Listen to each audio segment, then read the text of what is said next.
Bonjour à tous, lors de l'événement de présentation de la nouvelle Sandero, j'ai eu une démonstration du nouveau Media Control par un expert Dacia. Ce système constitue l'entrée de gamme des systèmes multimédia sur la nouvelle Sandero. Bonne vidéo et n'hésitez pas à poser des questions dans les commentaires.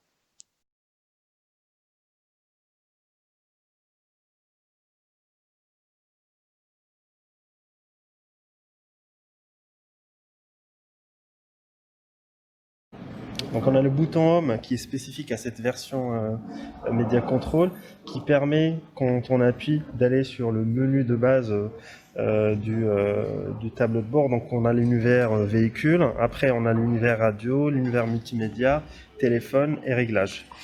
Donc si je vais par exemple sur l'univers radio, donc j'ai le choix AM/FM, je choisis FM. Donc là, je tombe directement sur la liste des radios. Je peux naviguer avec les boutons que j'ai sur le volant. Sinon, je peux utiliser les commandes classiques du satellite avec lesquelles je peux contrôler le volume. Voilà, donc il faut voir rapidement. Je peux contrôler le volume. Je peux changer de chaîne également. Et aussi, je peux changer typiquement de source et je peux également répondre au téléphone en appuyant sur le bouton mute là. Les commandes assez classiques Exactement. chez Dacia. Tout à fait, donc ce sont les commandes classiques d'un Komodo satellite. Donc jusque là, ce que je vous ai montré, c'est comment je peux manipuler la partie multimédia sur l'affichage au tableau de bord. Si je pars par exemple à l'univers multimédia, j'ai le choix entre Bluetooth pour reprendre la musique du téléphone, ou je peux aller sur clé USB par exemple pour voir la musique que j'ai intégrée dans la clé USB. Voilà. Comme ça, je peux lancer la clé USB, je peux lancer le téléphone, donc là, et je peux naviguer sur les chansons que j'ai dans ma liste du téléphone. Donc, on est bien d'accord, tout ça c'est complètement autonome du téléphone en fait. Tout à fait. Je peux complètement éteindre le téléphone, désinstaller l'application, tout ça, ça va marcher. Alors, aujourd'hui, en plus de ce que je viens de vous montrer là, toutes les commandes que je peux faire avec le volant et avec le satellite, ils sont bien évidemment faisables avec l'application. Je vais vous montrer. Par exemple, si je vais sur l'univers, donc là je suis sur l'application Dacia Media Control, ça c'est l'affichage, le home de l'application, voilà, le menu principal. On a un accès simplifié à la radio. Donc là je peux accéder à la radio en un clic sur le menu principal. Donc là, avec un seul clic, j'accède à la radio.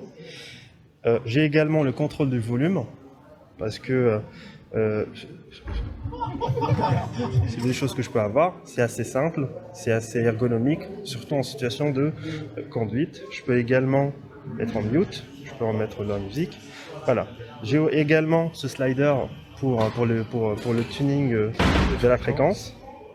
Et je peux bien évidemment aller sur les favoris et je vois qu'il y a une complète synchronisation entre l'écran au tableau de bord, l'affichage au tableau de bord et l'affichage sur l'application.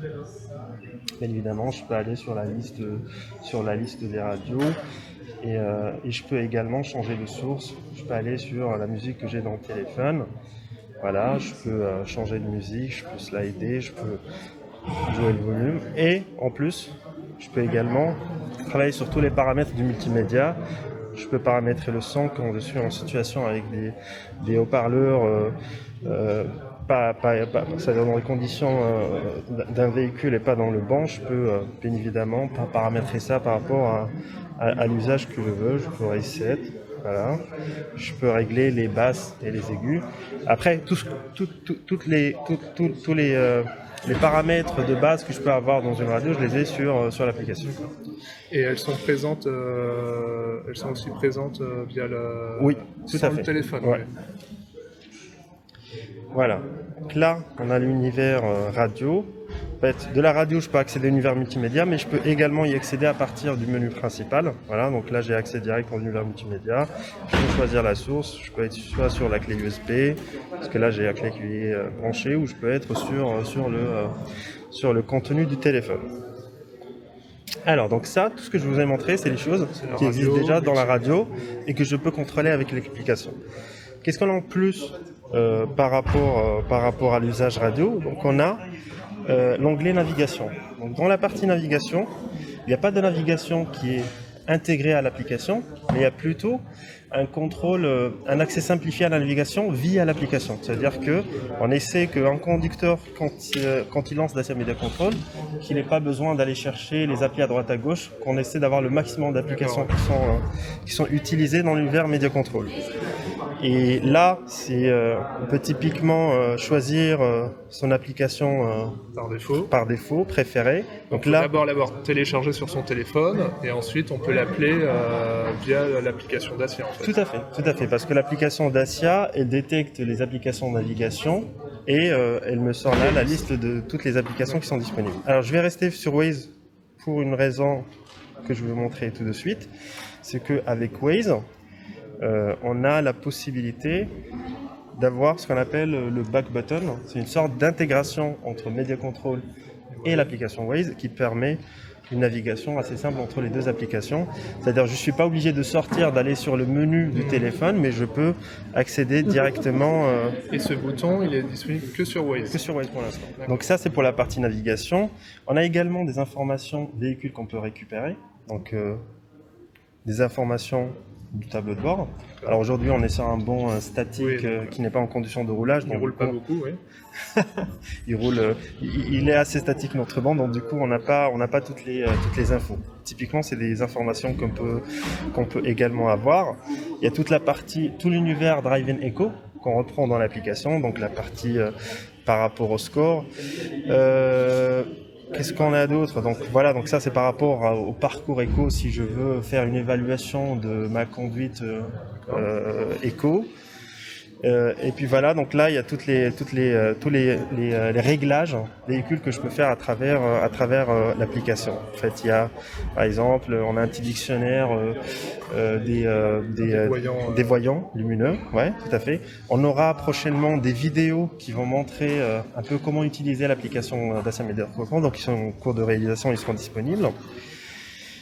Et voilà, donc ça c'est le numéro pour accéder à l'assistance Dacia.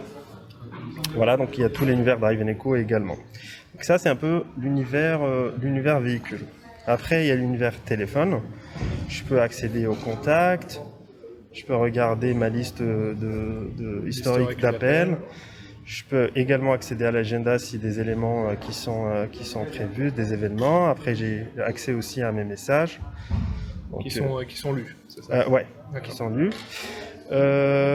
Quoi d'autre?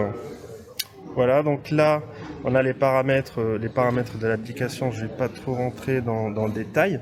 Mais alors, donc là, on était sur le menu principal. Sur la home screen. Et la home screen, voilà. J'ai également la possibilité d'ajouter des widgets pour simplifier l'accès à des informations que je vais avoir tout le temps sur mon affichage. Et là, j'ai la possibilité de paramétrer 4 écrans.